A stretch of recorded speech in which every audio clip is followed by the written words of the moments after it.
5 au ZK. Alors voilà, nous sommes le samedi 14 mai, cette fois-ci je ne me trompe pas dans la date. Hein.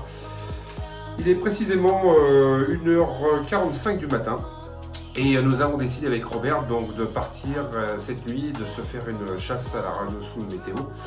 Voilà, récupérer une M20, la nimoise cette fois-ci qui arrive sur notre secteur.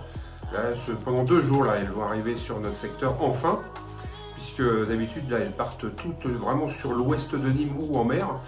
Et cette fois-ci, on a décidé d'aller se promener un petit peu et de partir en chasse, de se faire ça en binôme pour cette nuit. Voilà, donc j'ai Robert qui vient de m'envoyer un SMS, il est devant, il vient d'arriver. Donc je finis de me préparer, je mets mes chaussures de marche, parce que je pense qu'on va crapahuter un petit peu et on y va. Allez, go. Oh, salut mon bon Robert. Salut Fred. Mais dis donc, t'es tombé du lit ou t'as pas dormi du tout toi? J'ai pas dormi avec les chauffeurs. T'es un fou furieux. Moi j'ai dormi un peu quand tu m'as envoyé le premier SMS, j'étais encore en plein sommeil. Je dis mais t'es arrivé quoi, une demi-heure à l'avance? Jamais... Au boulot, t'étais comme ça aussi? T'arrivais toujours à l'avance? Souvent, ouais. Ouais. T'es un fou furieux, toi. Bon, écoute, allez. Les vieux, c'est comme ça dort pas avec les vieux fer. Ouais, ça va alors. Je peux me considérer comme jeune alors. Ouais, tu peux. On y va. Qu'est-ce que je veux dire? T'as suivi là sur Abob en même temps? Oui, mais elle est... elle vient de décoller, enfin, elle vient de décoller, là, elle est à 7000 et quelques mètres. Ouais. J'ai regardé moi sur Abob sur l'ordinateur avant de partir à l'instant là. Et après IKE, après IKE, on est tous les deux à la décoder. T'imagines, elle est à 8000 mètres maintenant avec mon système. J'arrive d'ici parce que c'est à combien? C'est à près de 200 km d'ici, Nîmes. Avec mon auto RX, là maintenant j'arrive à décoder impeccable. Hein. Eh bien ça va, tu vois, le fait d'avoir baissé le... Ouais. Enfin, remonter le préampli. Le préampli, ouais, parce que j'ai... Pour préciser, l'auto RX, bon, comme j'habite dans une résidence, l'antenne est sur le toit. Et entre l'antenne et mon domicile, il y a 45 mètres de coaxial.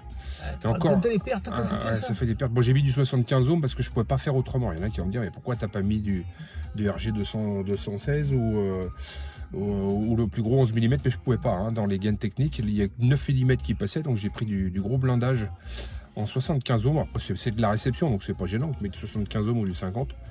Et ça marche nickel. J'ai mis le préampli au 6e étage. Qui est auto, enfin non, il n'est pas auto-alimenté, il est alimenté, oui, en permanence sur le 220. Tu as trouvé une prise là? Ouais, j'ai trouvé une source électrique. Il est protégé dans un placard, dans une gaine technique, tout, c'est impeccable. Ouais, c'est super, je suis content, ça marche. Bon, on va donc se faire cette chasse nimoise. J'ai vu qu'elle était à l'ouest de Salon. Elle est le Salon de Provence. Du côté de Mouriès, pour l'instant. Et puis, je pense que j'ai eu Christian F4 IKE hier, et je pense que c'est lui qui va récupérer après celle de ce midi. Ouais, parce que moi, je n'irai pas à midi. Ouais. Je suis pas libre. Ok, ça marche. Et on prend la route, et puis on va mettre le récepteur en route, on va regarder ça. Allez, go. Et là, la course de l'eau, tu pourras faire pareil, parce que tu as des endroits où c'est plat, tu as des endroits où ça descend. Ouais, on était en train de parler de la course d'orientation, vulgairement dit la chasse au renard, qui est organisée par notre ami Robert. Là, 54. Voilà, c'est la semaine prochaine, le week-end prochain. C'est 12 juin. Ah, 12 juin, non, celle du week-end prochain, c'est celle de... Ouais, d'accord, ok. C'est celle de Vincent. Ouais, c'est celle de Vincent. Voilà, donc entre deux chasses, on s'entraîne à faire des courses d'orientation dans le sud. On bouge beaucoup, c'est pas mal, c'est sympa. Allez, nous sommes sur la route, on a encore... on a fait le mi-chemin, quoi. On y est bientôt. Bon, là, on la décode bien, on l'entend, hein, sans problème. Et actuellement, elle monte très haut, là. On est pratiquement presque à 32 000 mètres d'altitude. Hein. Ça va un petit peu plus haut que prévu. Et elle monte à 6 mètres secondes. Donc ça veut dire qu'au-dessus du jet stream, il n'y a pratiquement pas de vent. Elle monte à la verticale. Hein. Enfin, elle s'entortille, elle monte à la verticale. Donc, elle risque... regarde, on est à plus de 32 000. Elle risque de se prolonger un petit peu sur la descente.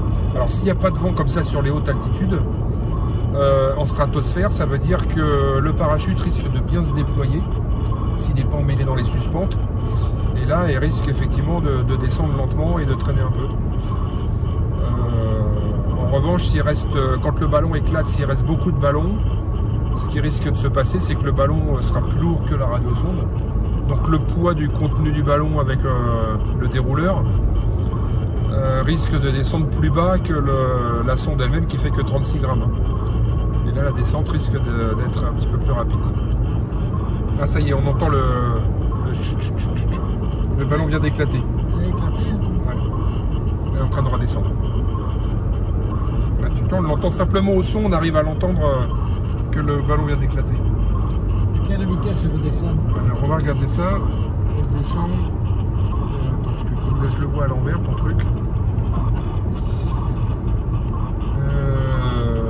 38 mètres secondes. Alors, 38 mètres secondes, là, c'est normal. Quand ça vient d'éclater, c'est toujours plus rapide.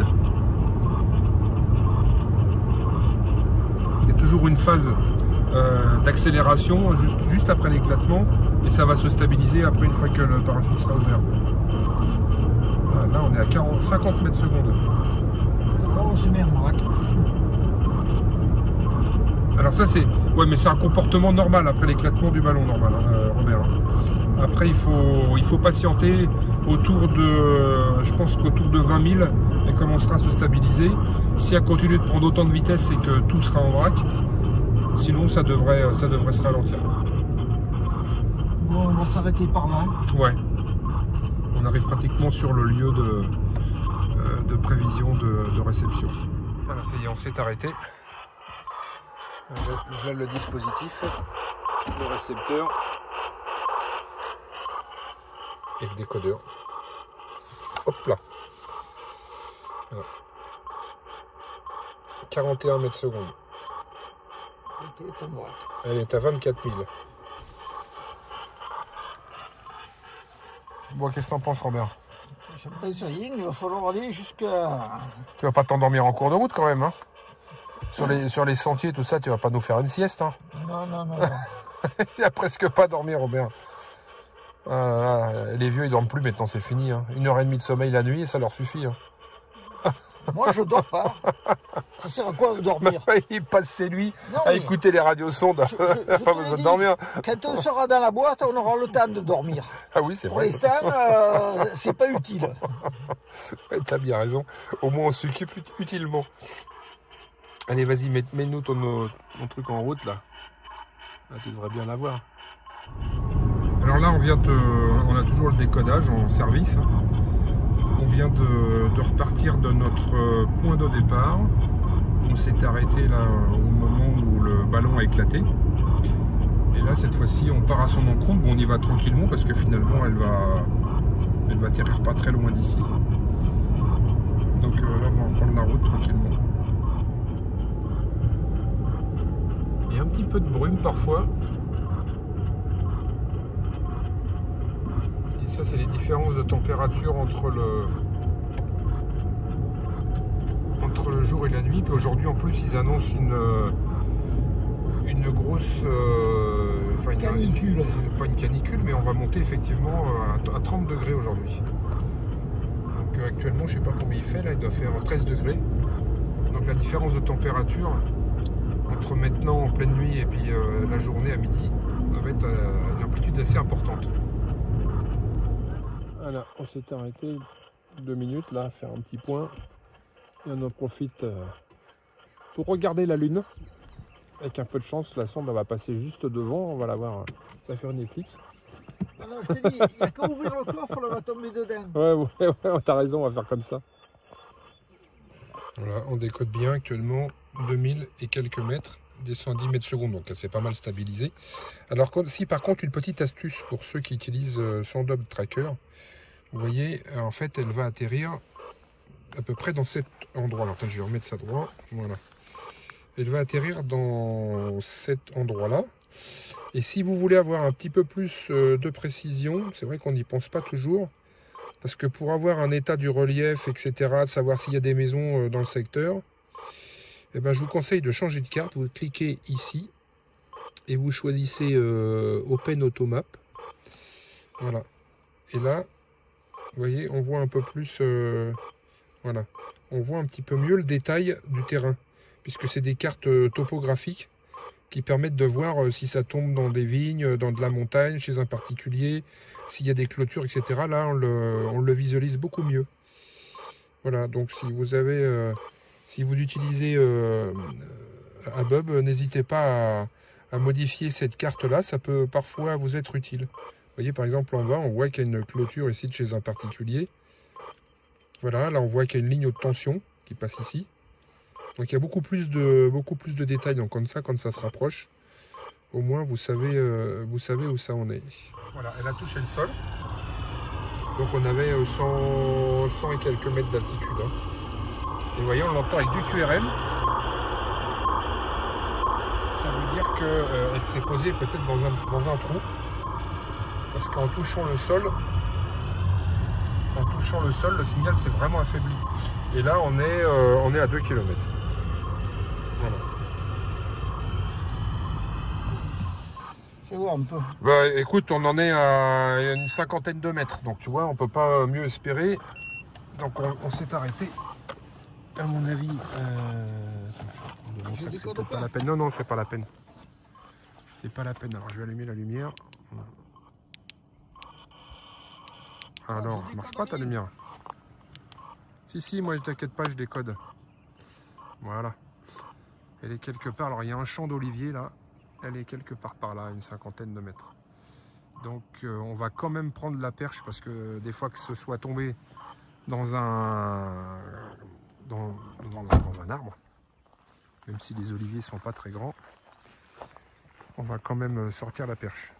Allez, on va traverser. Alors on utilise la lumière, mais en définitive, tiens regarde, on la voit d'ici. Tu vois, je t'ai dit qu'elle était en face. Ça va. Voilà, on arrive juste, on n'a pas grand chose à faire. Je te dis que j'avais le dernier point, hein, donc c'était pas un souci. Alors on va s'en rapprocher, je vais l'éclairer, ou je vais peut-être même éteindre. Regardez, on voit la petite lumière bleue, je ne sais pas si on la voit, l'écran.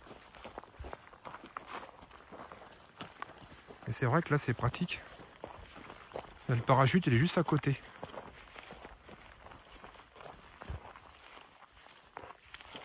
Donc on était quoi, une cinquantaine de mètres au bord de la route. Il y a le fil qui pendouille là.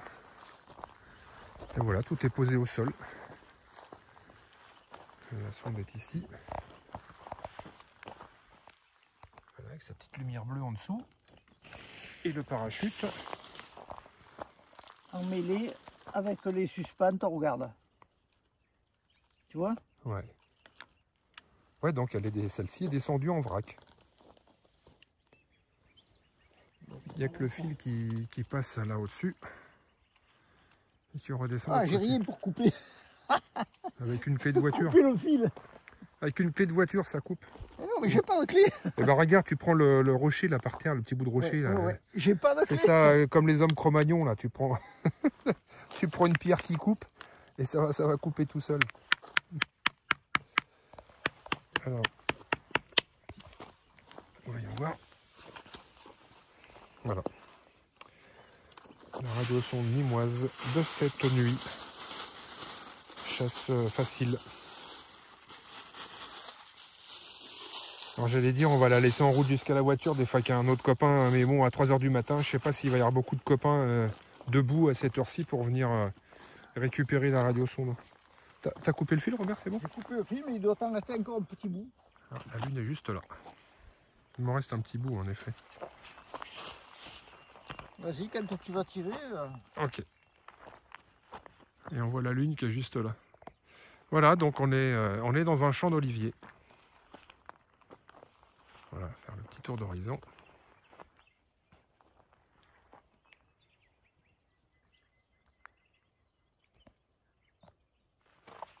Et voilà, on est sur le chemin du retour. La radio sonde est toujours allumée. Pas tarder à l'éteindre.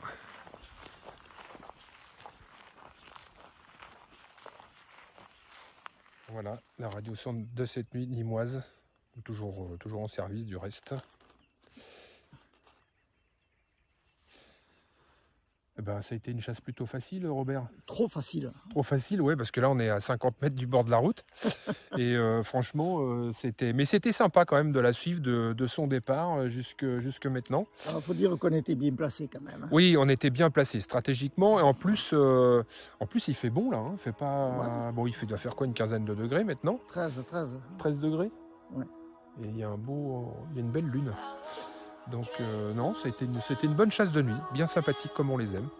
Voilà, donc merci de nous avoir suivis une fois de plus sur cette chasse qui aurait été un petit peu courte mais intéressante. Et ça nous a permis de nous occuper cette nuit pour les vieux qui dorment plus. Allez, à bientôt. Salut les gars, ciao.